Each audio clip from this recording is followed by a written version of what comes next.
क्या फिर टूट गया है चंपाई सोरेन का चश्मा? इस बार फ्रेम में दिक्कत है या शीशे में ही समस्या आ गई? चंपाई दा फिर दिल्ली पहुंचे। लगता है कि चश्मे में फिर खराबी आ गई, या फिर कोई ये पुराना चश्मा होगा जिसकी मरम्मत होनी है। आखिर चुनावी मौसम में चंपाई दा का चश्मा इतना ज्यादा खराब क्यों हो जाता है?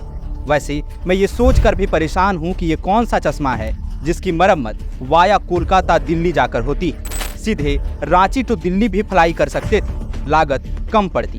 वैसे ये अनुभवी राजनेता हैं, बेहतर जानते हैं। हो सकता है कि टूटे चश्मे का शीशा कोलकाता में मिलता हो और फिर दिल्ली जाकर इसकी फ्रेमिंग करानी पड़ती हो। वैसे भी आप कुछ भी बनवा लीजिए, उसका ढंग से फ्रेम होना जरूरी है, वरना सब होने के बाद अगर फ्रेमिंग गड़बड़ा गई तो भारी मुश्किल है। सियासी जानकार बता रहे हैं कि पिछली बार चंपाई सोरेन के साथ यही हुआ।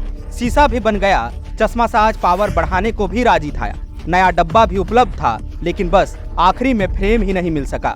चंपाई दा टूटा चश्मा लेकर ही झारखंड लौट आए, लेकिन टूटे चश्मे से काम तो नहीं चलेगा। या तो नया चाहिए या पुराना ढंग से बनवाना पड़ेगा। टूटा हुआ चश्मा परेशान करता है। टूटा चश्मा आंख की किरकिरी बन जाता है। टूटे चश्मे के साथ चंपाई दा क्या ही लिख पढ़ पाएंगे। सियासी किताबें वैसे भी बड़ी मोटी और पेचीदा होती हैं, ऊपर से ढेर सारी चिट्ठियां और फैन मेल भी है। टूटे चश्मे से पढ़ना तो भारी मुश्किल काम है। लगता है शायद चंपाई दा कंफ्यूज है, उनको ढंग का चश्मा साज नहीं मिल रहा। चश्मे का आखिर क्या किया जाए, चंपाई दा की भारी दुविधा है। पुराना चश्मा तो अब काम के लायक नहीं रहा, उधर इस्तेमाल का विकल्प ही नहीं।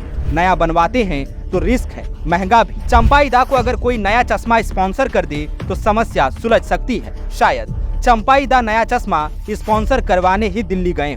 सुना है कि दिल्ली में एक बड़ा अमीर चश्मा साज रहता है, चुनावी मौसम में जरूरतमंद राजनेताओं को चश्मा स्पॉन्सर करता है, और इस समय झारखंड में चंपाई सोरेन सबसे बड़े जरूरतमंद है। वैसे ये अमीर चश्मा साज चश्मे के बदले कुछ शर्तें रखता है, मसलन हम जो दिखाएं वही देखना पड़ेगा, हम जो पढ़ाएं वही पढ़ना पड़ेगा। अब मरता क्या न करता, चंपाई दा पुराना चश्मा तोड़ आए हैं, नया महंगा पड़ रहा है, किसी न किसी से मदद तो चाहिए। वैसे ये चश्मे का कोलकाता कनेक्शन अब भी रहस्य है, डिकोड करने की कोशिश कर रहा हूँ। कांग्रेस पार्टी के कुछ विधायक 2 साल पहले यही कोलकाता के आसपास ही ट्रेस हुए थे। जानना चाहता हूँ कहीं वे भी वाया कोलकाता दिल्ली में चश्मा बनवाने तो नहीं गए थे। झारखंड में अभी चुनाव की तारीखें घोषित नहीं हुई हैं। बीतते दिनों के साथ कुछ और नेताओं का चश्मा खराब हो सकता है, वे किसी भी दल से हो सकते हैं। चश्मा टूटेगा तो दिल्ली में ही बनेगा, चश्मा साज वही रहता है। देखना बस ये है कि क्या वे भी वाया कोलकाता दिल्ली जाएंगे।